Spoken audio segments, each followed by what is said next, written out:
break f5, which will eventually jump to d5. White can consider even playing the move f4 to stifle the advance of f2. This bishop, which is usually a big problem to play bishop d3 and exploit the opening of this diagonal. So I think White's doing okay. It's going to be a complex position. Most of the time, Black tries to put pressure on the king side, taking advantage of the fact that this bishop is raining down fire on the diagonal. You can even think of putting a rook on g8 and trying to exploit some kind of advantage on the king side. Objectively, White should be a little bit better.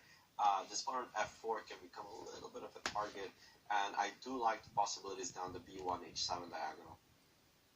So we have this position on the board after bishop f2. Maurice, do you have an update for us in another game? Yeah, hyper-rich endgame, I gotta tell you. This one is very impressive position. It looks like for White, whenever you get into these winner positions, Black is looking for a dynamic play. White is basically winning the endgame, generally speaking. Black has to get dynamic play or else, because after all, White does have the two bishops and this pass h-pawn and the majority on this side, and Black's counterplay has to come fast and furious. This exchange on c3 earlier in the game, creating this position on the board with no queens after bishop to a4. Now the challenge for Black is what to do if White just simply plays the move g4, ignoring this pawn for the moment. Well, knight h4 is typically the recipe, but now knight d4, guarding both c2 and f3, clearly an overworked piece.